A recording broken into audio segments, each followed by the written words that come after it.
You ever seen a wolf begging to be part of a pack? Number A real wolf walks alone. A lion doesn't explain why it's in the jungle. It just is. Some of you feel like you're alone. No one's calling, no one's checking in. Friday night comes and your phone is silent. You think something's wrong with you. You think life is punishing you. But what if I told you being alone is the greatest gift life could ever give you? Because when you are alone, truly alone, you learn who you are. When you are alone, you find your purpose, your burning reason for existence. And when you find that purpose, the right people, the people who match your vision, your mindset, your hunger, they will find you. Loneliness isn't a curse. It's not a sentence. Loneliness is power. Loneliness is power. You ever notice how people fear being alone? They think if no one's around them, something's wrong. They think silence means failure. They constantly seek external validation, a crowd to affirm their existence, a social calendar packed to the brim to avoid the terrifying quiet. But let me tell you something profound. Some of the strongest, most dangerous, and most impactful men and women in history spent significant time alone, not because they were rejected, not because they weren't liked, but because they understood something the world doesn't want to admit. Solitude is power.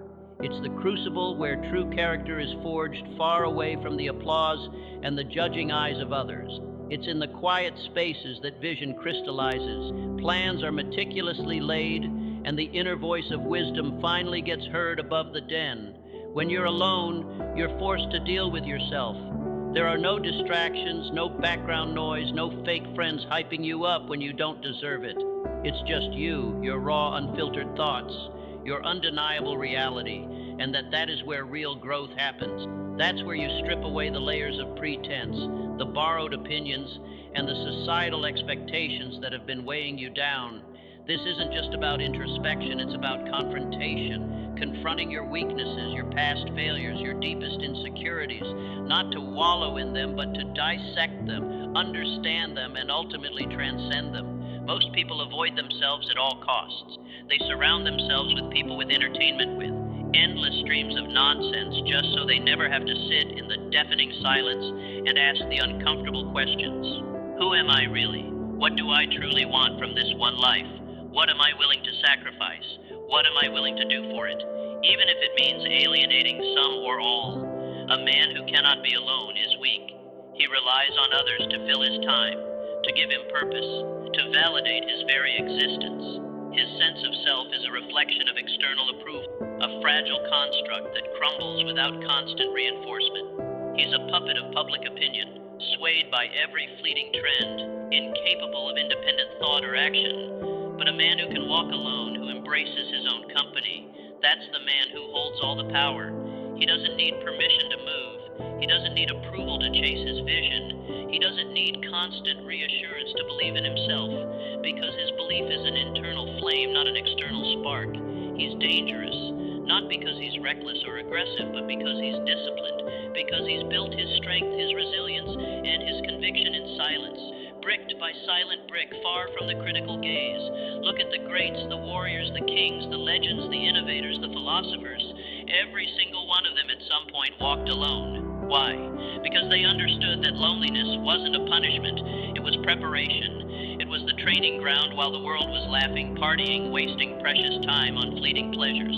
They were sharpening their minds, their bodies, their spirits. They were focused on something infinitely bigger than popularity, bigger than fitting in, bigger than momentary gratification. They were building their empires, their philosophies, their legacies. People fear what they don't understand. So when they see a man who doesn't chase validation, who doesn't need constant company, who doesn't beg to be included, they don't know what to do with him. He's unpredictable, he's unshaken, he's unbreakable. That's the kind of man you need to be. Stop looking at loneliness as a weakness. Stop thinking you need people around you 24/7 to prove you matter. The real ones, the ones who build empires, change history, create everlasting legacies, they all walked alone first. They all learned to stand on their own 2 feet, rooted in their own truth. And when they returned, the world was never the same again. Discipline over distractions. Most people don't fail because they are incapable. They don't fall short because they lack talent or intelligence. They fail because they are distracted. ships without rudders, buffeted by every gust of wind, always reacting, never truly steering their own course. They say they want success. They crave it with every fiber of their being. They even write it down in their New Year's resolutions. But they also want comfort. They scream for discipline. They admire it in others. But they also demand constant entertainment, instant gratification, the path of least resistance. They claim to be focused, to be locked in on their goals. But the second their phone buzzes, the second their friends call with an invitation to superficial fun, the second something shiny and easy comes up, they're gone. Their commitment evaporates like morning dew under the scorching sun of temptation. A man who cannot control his distractions will never control his future. It's a simple, brutal, undeniable truth, because every single time you give in to something meaningless, every time you allow a fleeting urge to derail your efforts, you trade a piece of your potential. You exchange a piece of your future self, the powerful realized version of you, for a moment of trivial ease. Every time you choose a temporary pleasure over long-term growth, over consistent effort, you don't just stand still, you set yourself back, you dig a deeper hole, and most people don't even realize they're doing it. They wonder why they're stuck in the same cycles, perpetually chasing their own tail. They wonder why they keep starting over only to fall back into old habits, old patterns of procrastination and self-sabotage. They wonder why success feels perpetually out of reach, like a mirage in the desert, always shimmering on the horizon but never quite materializing. But the truth is simple, and it's staring them in the face. They've never learned how to be alone with their mission, how to stay glued to the task when the world beckons with fleeting pleasures. If you want something great, something truly exceptional, something that reverberates beyond your lifetime, you have to give up what's average. You have to willingly shed the comfortable mediocrity that most people clinging to. You have to stop running to distractions every single time. Things get hard every time. The work feels tedious every time. Doubt whispers in your ear. You have to stop seeking comfort when you should be chasing progress, when you should be embracing the grind, when you should be pushing past the pain barrier. The man who can sit in silence and do the work day after day, night after night, without needing validation, without needing a cheering section, without needing entertainment, without needing applause or external recognition for every tiny step, that's the man who wins. That's the man who conquers. That's the man who builds an enduring legacy.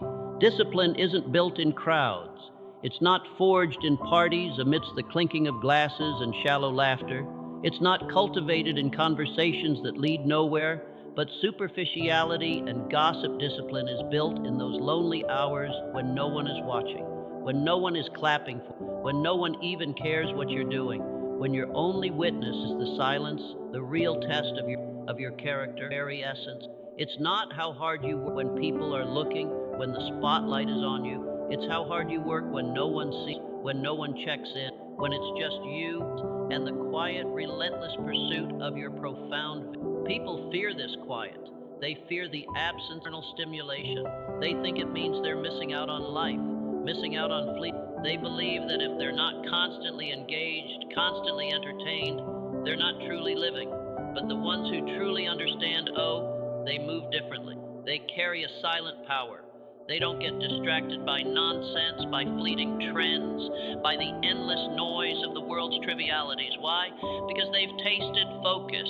They've felt what it's like to be fully locked in, to be completely immersed in their purpose, a state of flow where time itself dissolves. And once you feel that, once you experience the profound satisfaction that comes from putting your head down and working relentlessly without stopping, without seeking approval, without breaking focus, nothing else will ever feel as good. Nothing else will ever be worth your precious finite time. The fleeting highs of distraction pale in comparison to the deep resonant satisfaction of meaningful progress. So the question is simple, and it demands an honest answer staring into the mirror of your soul. Are you disciplined, or are you distracted because you can't be both? You cannot serve two masters. Choose your path wisely, for your future depends on it. Greatness requires isolation before a man becomes truly great. Before he steps into his destined power and influence, he walks alone. That is the immutable rule. That is the non-negotiable process. That is the unavoidable cost. People love to talk about success. They glorify the end result, the money, the power, the respect, the accolades, the public adoration. They paint a picture of effortless triumph, a gilded path to glory, but they don't talk about what it truly takes to get there.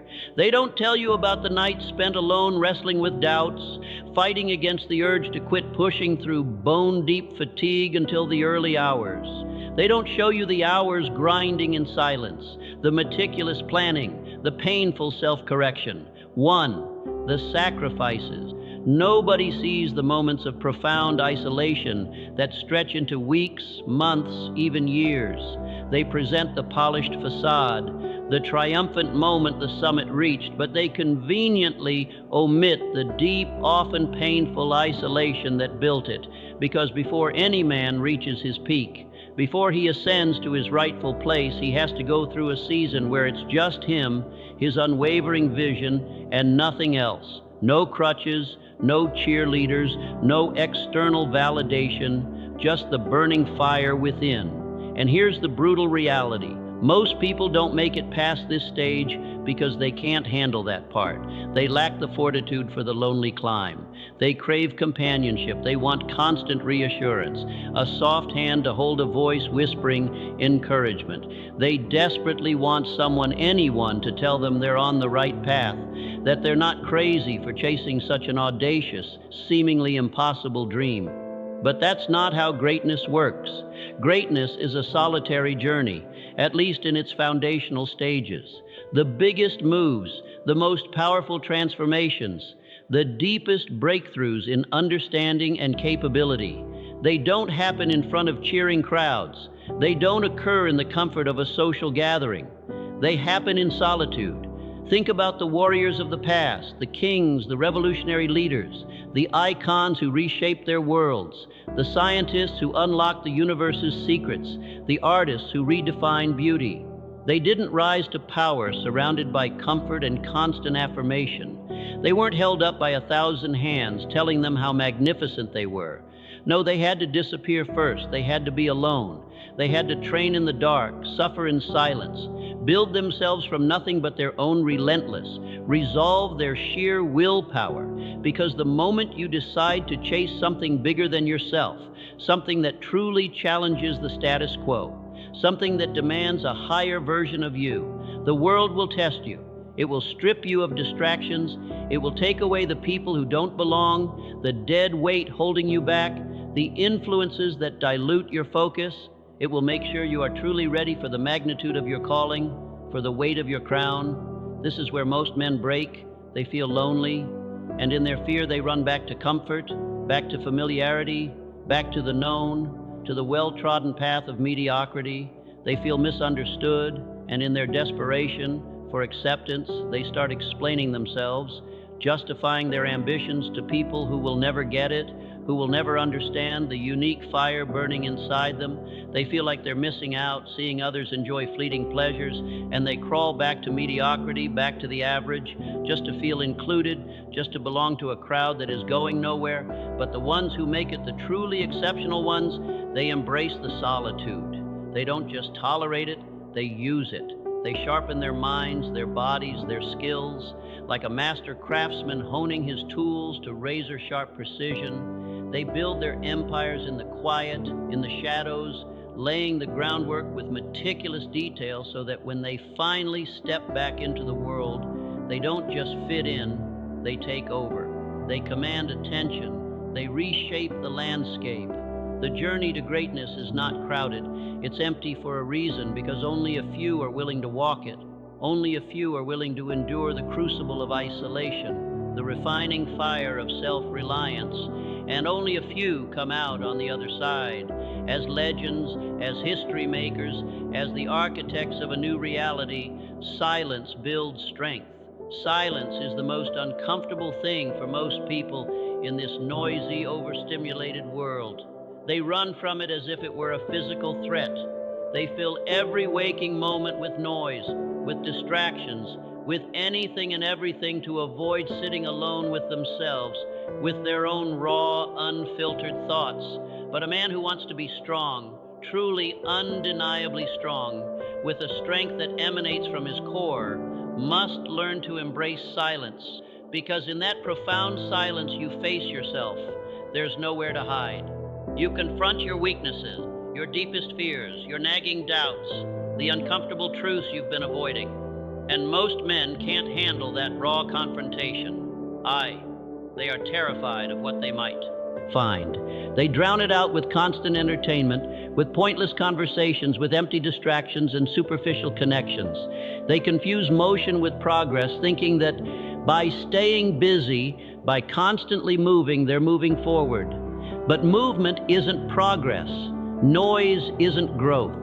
A man who never stops to reflect, to think deeply, to truly listen to himself, to the whispers of his own intuition, he's not in control.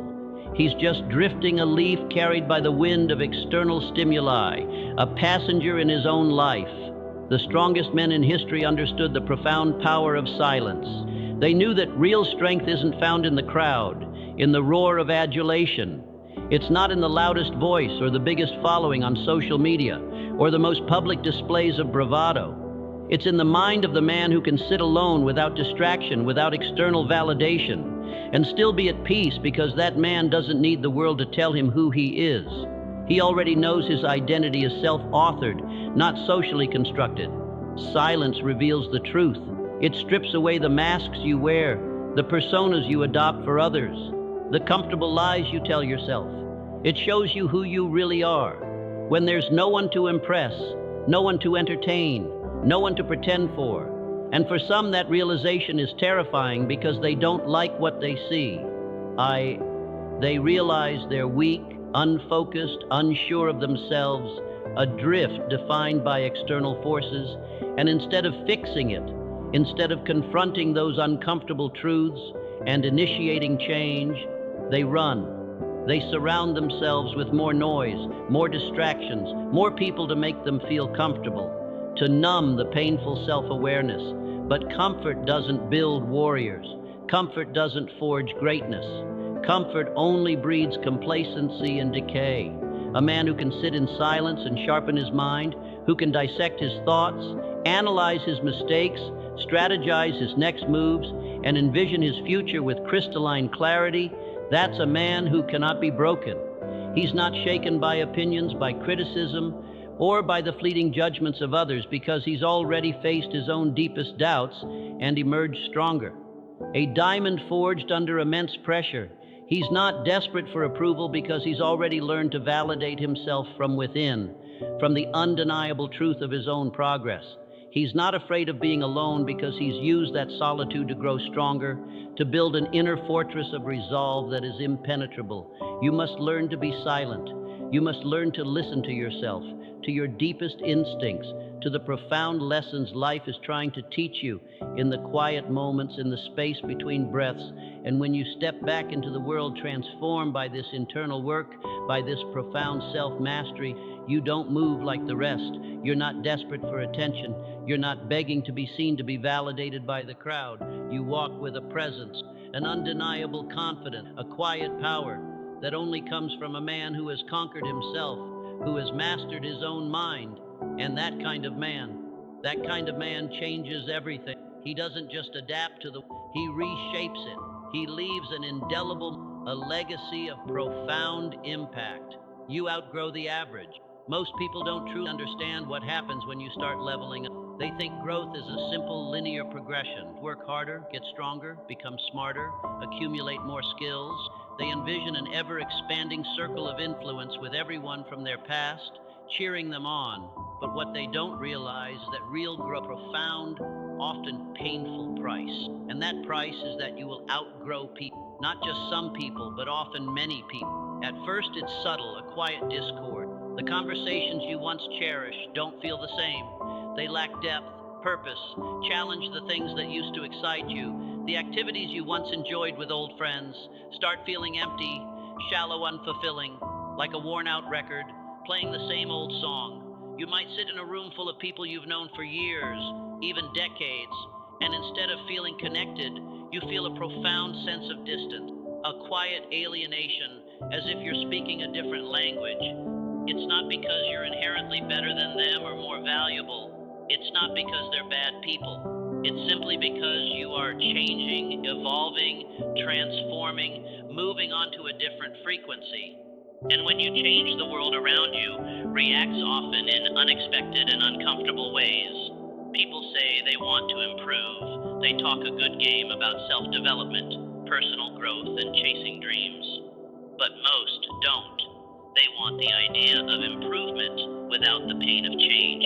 They want to stay comfortable, nestled in their familiar routines and limiting beliefs. They want to stay the same, clinging to static identities, while somehow hoping life magically gets better. For them, that success will simply arrive at their doorstep. So when they see you putting in the work, when they witness you making the necessary sacrifices, when they see you becoming disciplined and focused, shedding old habits and embracing new challenges, it makes them deeply, deeply uncomfortable, because now you are a mirror. You reflect back to them what they could be, what they are capable of, what they are choosing to avoid. You highlight the stark contrast between their inertia and your momentum, and instead of being inspired by your progress, instead of rising to meet you, most people take the easy way out. They distance themselves. They start doubting you, questioning your motives, whispering behind your back with thinly veiled resentment. They try to pull you back down to their level, back into the comfortable mediocrity they inhabit, because your light exposes their shadows. This is where most men fail. This is the breaking point for many. They start feeling guilty for their ambition, for their growth. They start slowing down their progress, holding back their immense potential, just to keep up with people who aren't even moving, who are content to stagnate. They shrink themselves, dim their own light, diminish their truth, just to fit in with a crowd that doesn't understand their hunger, a crowd that will never challenge them to be more. But listen to me, and listen carefully. This is a crucial distinction. If you have to lower your standards, if you have to compromise your vision, if you have to dim your light just to stay connected with someone, that connection was never meant for you. That connection was a cage, not a catalyst. You can't expect everyone to grow with you. You can't wait for them to catch up. Some will, the truly aligned ones, the fellow warriors on their own paths. Most won't. And that's just how the journey of elevation works. The moment you decide to go all in on your purpose, the moment you commit unequivocally to your higher calling, you will lose people. Friends will fade, conversations will die, invitations to old haunts will stop, and that's okay. In fact, it's more than okay. It's necessary. It's part of the shedding process that precedes true transformation, because the ones who truly belong in your life, the ones destined to walk with you on this elevated path, they won't be threatened by your growth. They'll match it. They'll be inspired by it. They'll add fuel to your fire. The world rewards the man who is willing to walk alone, who is courageous enough to forge his own path, even if it's solitary. At first, it punishes the one who stays in place, paralyzed by the fear of being misunderstood, by the fear of separation, by the comfort of stagnation. So ask yourself and be brutally honest. Are you willing to keep moving forward relentlessly, even if it means leaving some people behind? Or will you slow yourself down? Will you sabotage your own potential just to keep others comfortable, just to maintain connections that no longer serve your higher self? Because at the end of the day, you're either outgrowing the average or you're staying average. There is no in between. There is no middle ground, only forward or backward. The right people will find you when you start walking your own path. When you truly commit to your purpose with every fiber of your being, the very first thing you notice is how incredibly lonely it feels. It's a profound, almost aching solitude. The people you thought would always be there, your lifelong companions, your inner circle, start fading away like shadows at dawn. The conversations that used to excite you, the inside jokes that once bound you to a group, now feel hollow and empty, devoid of true resonance. You find yourself standing alone at a crossroads in a vast,